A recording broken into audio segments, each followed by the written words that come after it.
real quickly, I just wanted to clarify some stuff so people don't get confused. But I had some feedback from the community saying that they couldn't find all of my videos very easily. So I created my own YouTube channel, Texas Miner, and I'll be posting on both Texas Miner and cryptocurrency.market. So that way you guys can find my content better. That's one of the requests from the community. Thank you to that individual for clarifying that. He had been showing his friends my videos. So you guys can find me now in all my videos in one location, Texas Miner, okay? Hey guys, this is Adib, the Texas Miner, and today what we're going to be doing is going over the differences in investing in real estate for residual income and investing in cryptocurrency, mining cryptocurrency for residual income.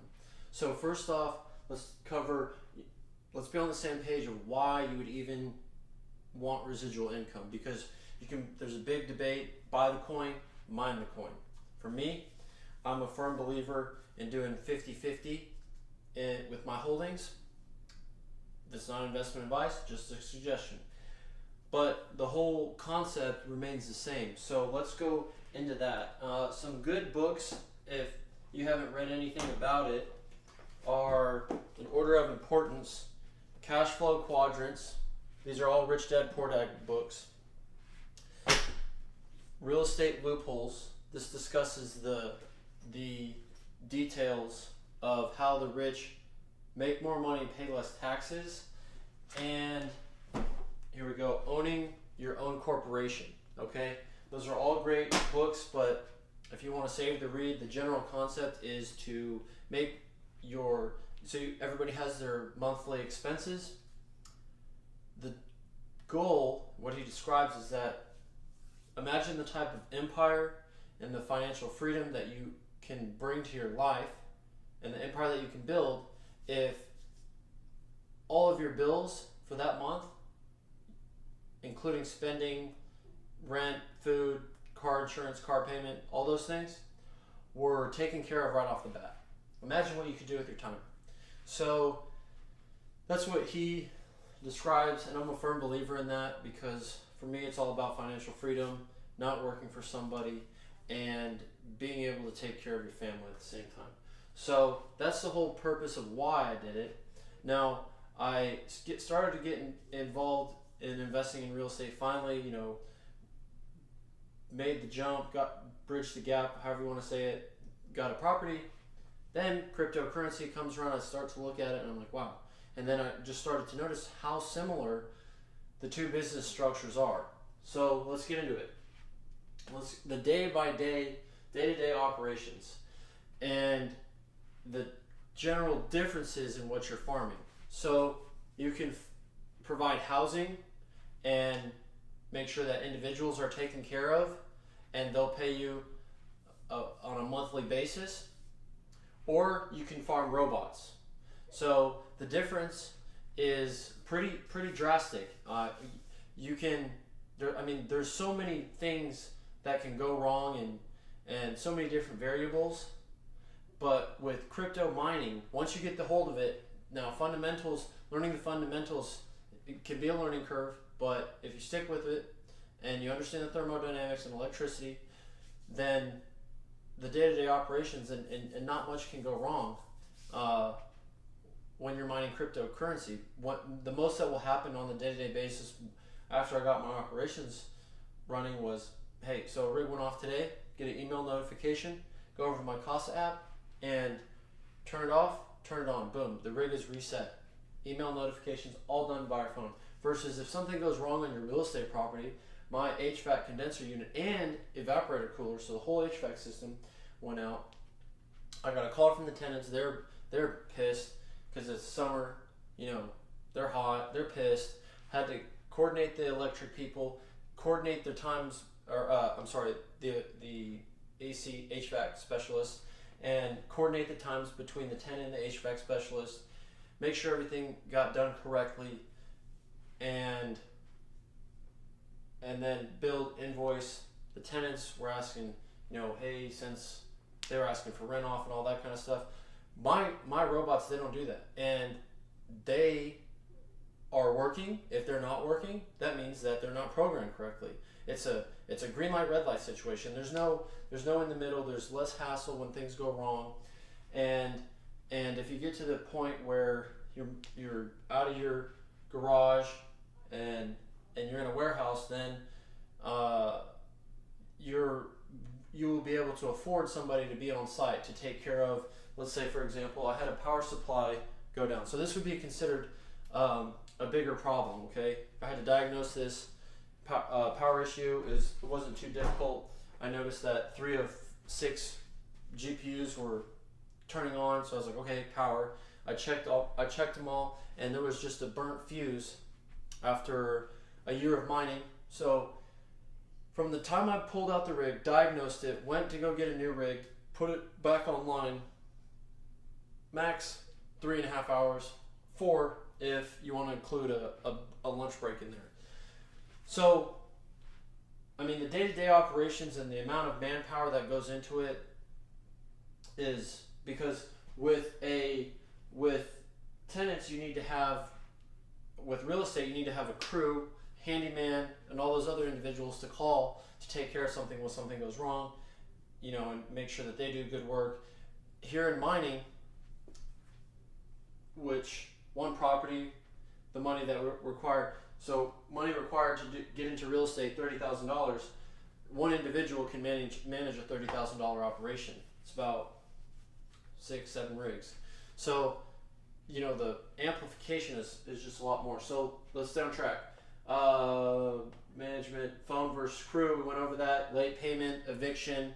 Not only do you have to manage your tenants being paying on time every month, you also have to vet them, qualify them, and hopefully they're good tenants.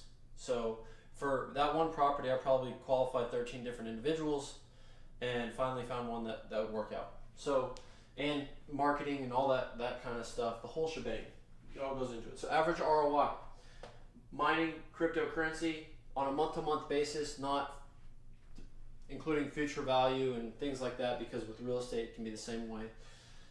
4.5%, 54% annually, and real estate 1.08%. Mine is currently doing 12.96%, almost 13%. We'll call it 13% annually. So if you're getting anywhere from 10 to 15% in real estate, you're doing pretty good. So I just noticed, looking at the numbers, I was like, wow, this is the same thing. Let's go get, no looking back. So the ROI is much more lucrative, probably because the market is not yet saturated, because NVIDIA, AMD are having the time of their lives trying to keep up with the production, keep the gamers happy, keep the miners online, and that's a whole nother nutshell. So entry point, you can start a young individual. His name was June. He's started his own business, and he said, "Hey, D, what do I do with my profits?" All right, you're gonna take. I said, "You're gonna reinvest in your business, make sure that your bills are taken care of." And he said, "No, what do I do with the money that I saved?" And I said, "Okay, you can start mining cryptocurrency, because with $1,200 you can get a rack set up, a air-cooled dream box, all the mining equipment, and one GPU. Then every $300 after that, you just put on a GPU until you have to buy a whole nother unit, and so forth and so on." So with real estate, it's $50,000 to get started with that, because you have to put 20% down, and not only do you have to put much more money down, the qualification, you have to have 2 years of employment at the same location.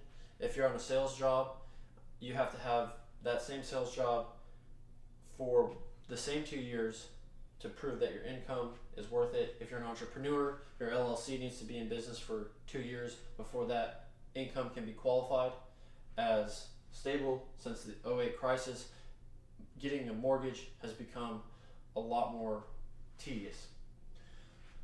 So the liabilities. When I went to the closing table, stack of paper this thick the lady brought out, signing, mortgage, initial here, initial. By the end of it, I had signed my life away for this property that I was fully liable for, and then where I really started to notice is that if you go under on your mortgage, meaning that you bought your house at 150, it's now worth 130, you're under on your mortgage $20,000, then that's going to affect your ability to borrow credit. And for entrepreneurs that are in real estate, this is a very big concept, because to get into real estate, you have to have a business of some sort or stable income of some sort. Most real estate investors are small business owners. So for small business owners, having working capital is huge. For me, I had a roofing company, and when a storm comes through, then you may have 20 roofs going on at the same time, and you need working capital to take care of the expenses, because insurance pays in 2 checks. So having that line of credit was essential to my success in getting all those projects done at the same time without having any holdbacks. Getting all those projects that I did done without a line of credit would have been very tough, very, very tough. I'd have to ask a family friend or something, or projects would have to be delayed, if anything, but I'm sure we'll figure it out. But very difficult, very difficult. And if there's a housing crisis like '08, a bunch of people would go into foreclosure and things like that. Whereas mining, you can only lose the money you invested, or turn the rigs off. Okay, let's say you didn't save money for OPEX in a bear market, and mining is not profitable, meaning that the amount of coins that you mined for that month, the USD value of that was less than the electricity bill for that month, then you would just have to turn your operations off. I don't think that there's anybody out there that would leverage on mining yet. Okay, it's not that mainstream. I know sure as heck that a bank would not do that, so you can't lose money that you don't have in mining, if that makes sense. And that's my experience as a real estate investor and as a cryptocurrency miner. And for those people that are looking at, sitting on the sidelines looking at it, the real estate investors that are made it to the commercial level, if you've made it to the commercial level in commercial real estate, then you can do wonders in cryptocurrency mining. If you guys have any questions, I just want to give my feedback, my experience. If you guys have any questions or comments, please leave them below. Follow me on Twitter, Texas_miner. Subscribe to our newsletter, cryptocurrency.market/newsletter. And if you have comments, the best way to get in touch with me is direct message me on Twitter, Texas_miner. Okay? And I'm trying to think if there's anything else I'm forgetting. No, that's really it. I just want to share my input with the community and make sure that you guys are as much informed as you possibly can be if you're a real estate investor looking to get into cryptocurrency mining, and the comparatives between the two. All right, so if you guys liked it, please smash the like button, and I'll see you guys on the next video with thermodynamics, understanding the basics of electricity, and put out a bunch of fundamentals for the people that I met at the Bitcoin private conference. I got a huge feedback on that, and these upcoming videos are going to be for you guys, so stay tuned.